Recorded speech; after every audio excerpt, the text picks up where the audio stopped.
Olá, a paz do Senhor Jesus seja sobre sua vida e sobre a vida da sua família. Amém?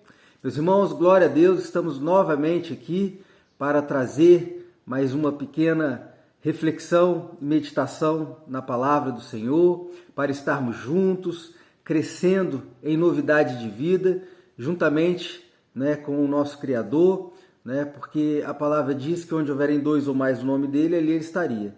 E nós cremos que, embora eu esteja aqui sozinho, você aí do outro lado somos dois ou mais, não é assim? E eu creio em nome de Jesus que o Senhor tem feito maravilhas na minha vida e tem feito maravilhas na sua vida. Não é? Todas as vezes que a gente se volta para o Senhor, todas as vezes que a gente se coloca diante dele, que a gente se esvazia, ele nos preenche. Porque Deus não ocupa lugar que já está ocupado pelo nosso ego. Nosso ego precisa ser removido para que Deus possa habitar na nossa vida e para que nós possamos ser dependentes dele.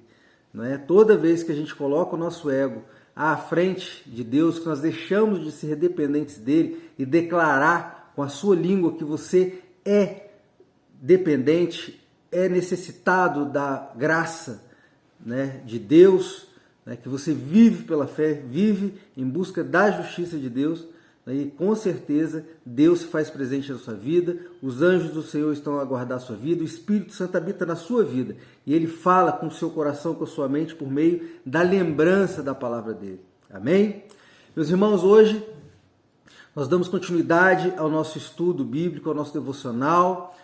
Hoje nós vamos aí fazer a meditação em Romanos 3, um capítulo que prossegue aí nesse processo em que Paulo, estando na igreja de Corinto, na casa de Gaio, ele escreve aos irmãos da igreja de Roma. Lembrando que Paulo não tinha estado em Roma ainda, mas ele sabia que lá tinha uma comunidade, e eu creio que os irmãos de Corinto tenham pedido a Paulo, tenha solicitado que ele enviasse uma carta por saber que aqueles irmãos que estavam em Roma precisavam de um conteúdo, precisavam de uma orientação que formatasse, como se fosse uma constituição daquela igreja. Qual que era o norte que aquela igreja estaria, para onde eles estariam olhando e se referenciando. Porque lembrando que aqueles irmãos que lá estavam, era uma fração daqueles que estavam no dia de Pentecostes, quando Pedro pregou, muitos converteram e foram para todos os cantos. E essa é uma prova importante e interessante de que parte daquelas 3 mil almas vieram a levar a unção, levar o evangelho para todos os cantos daquela região, sobretudo aquela região dominada ali pelos romanos. E alguns daqueles irmãos, um grupo pequeno, era de Roma e levou até Roma essa nova... Como diziam na época, era essa nova seita, que na verdade eles levaram para lá, foi o Espírito Santo, porque no Pentecostes as pessoas foram batizadas com o Espírito Santo. E depois que a pessoa é batizada, há um arrebatamento dos sentidos, há um arrebatamento das percepções, das crenças, e esses irmãos levaram para Roma esse Espírito Santo e passaram do dia para a noite a ter um discernimento espiritual muito profundo. Tanto é que nos 2 primeiros capítulos, Paulo fala muito a respeito dos romanos, do povo romano, como que eles viviam. E certamente parte desses judeus e desses gregos, desses gentios que moravam em Roma, eles experimentavam essas ações, porque era uma cultura da época. A devassidão sexual era cultural, a adoração a deuses diversos, o paganismo era cultural. Então Paulo contesta tudo isso. E ali Paulo, agora em Romanos 3, ele vai colocar os judeus que se acham melhores que os demais por conta da liturgia, por conta da Torá, por conta das sinagogas, por conta da leitura da Torá, das suas vestimentas, indumentárias, eles se acham melhores. E ali Paulo vai colocar eles no mesmo, na mesma caixa, no mesmo cercadinho que os gregos e os gentios. Então, Paulo ali em Romanos 3, ele fala, a lei não foi revogada, mas ela não é para ser aplicada doravante, porque doravante a aliança é uma nova aliança. A lei ela não foi revogada, é para ela estar escrita e registrada, mas ela estava, a ação dela, não é, a força dela e, né, a intensidade dela estava até a Jesus. Jesus cumpriu toda a lei, mas quando ele se deu na cruz como Cordeiro de Deus, o véu se rasgou e agora é uma nova aliança. E nova aliança quer dizer nova Constituição, nova lei, novos costumes. Para vocês terem uma ideia, até então era um pecado, né, adulterar carnalmente.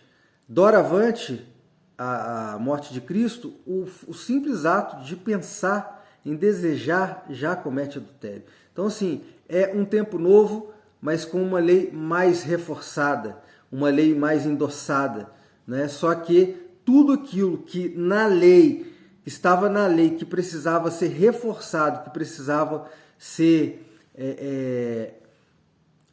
amplificado, Jesus deu destaque. Não eram aquelas 613 ordenanças, né, questões as mais diversas, que seriam, né, reforçadas. Na verdade, parte delas, né, Jesus vem e traz no Evangelho e depois, né, os apóstolos, eles, com a sua doutrina, a doutrina dos apóstolos, eles reforçam, né, e reinterpretam. Né? E ali, quando Paulo fala para aqueles judeus, todos pecaram e destituídos estão, portanto, da glória de Deus, ele quer dizer assim, ó, não é pela lei mais, agora é pela fé em Cristo, é pela justiça de Deus.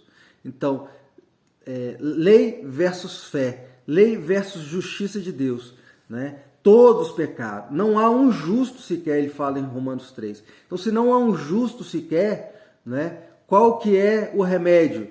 É a fé em Cristo, porque com a fé em Cristo a justiça de Deus se revela, e a justiça de Deus se revela, Jesus, como nosso Cordeiro, agora é o nosso justificador.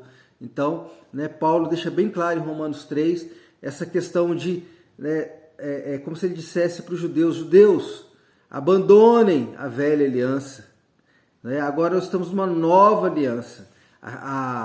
O jogo se qualificou, o jogo prosperou, as leis prosperaram, os costumes agora são outros. Né? A lei testifica do pecado, mas o Espírito Santo testifica do pecado, da justiça e do juízo. E tudo pela fé em Cristo Jesus, que é a justiça de Deus. Né? Então é isso. Deus não faz mais acepção de pessoas. Né? Paulo repete, falou em Romanos 2, agora fala em Romanos 3. Deus não faz acepção de pessoas, ou seja, não é agora o judeu mais a nação única, o povo único que é povo de Deus. A nação agora é o Israel espiritual, não mais o Israel consanguíneo. Né? Então todos pecaram. E todos agora precisam e necessitam da fé em Cristo, porque é a justiça de Deus e para que sejam justificados diante de Deus. E quando ele diz, não há um justo sequer, ele diz assim, ó, todos vocês, todos judeus e todos demais, não há um único justo. Deus olhou e não achou nenhum Noé. Deus olhou e não achou nenhum Jó. Né? Então, todos ali estavam numa situação que dependiam da justiça do Senhor. Amém? Vamos orar para nós finalizarmos o nosso devocional de hoje. Lembrando que nós precisamos estar justificados por Jesus pela fé nele, né? Na fé em Cristo, né? Para que a justiça de Deus se manifeste na sua e na minha vida. Amém? Feche seus olhos. Pai amado, Pai querido, em nome de Jesus, te louvo e te agradeço por mais essa oportunidade desse devocional, né, de estar aqui com os meus irmãos, Pai, meditando a Tua palavra, Senhor. Muito obrigado.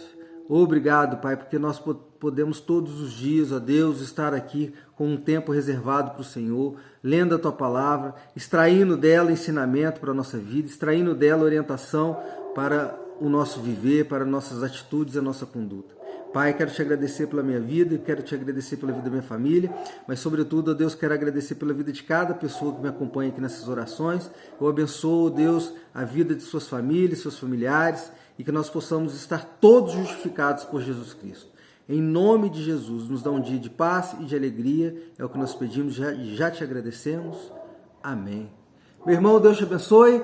Te peço que você continue, né, me ajudando nessa campanha. Não é você, né, não está aqui gravando o vídeo, mas você que compartilha como se estivesse gravando o vídeo. É como se levantasse cedo comigo, pudesse estar aí diante do Senhor, né, gravando e formatando ali mais um estudo, formatando mais uma mensagem. Então, compartilha, coloca lá nos grupos de WhatsApp. Eu sei que você está num monte de grupo de WhatsApp. Clica, não custa nada, né? Você está nessa corrente. Deixa um comentário, um pedido de oração, um comentário qualquer, né? Se quiser, né, tá colaborando com o ensinamento, né, colaborando com alguma percepção que talvez eu não esteja vendo. E também curte, né? Curtir é muito importante, que fala para o YouTube que o conteúdo foi relevante. Deus abençoe e tenha um dia de paz. Amém?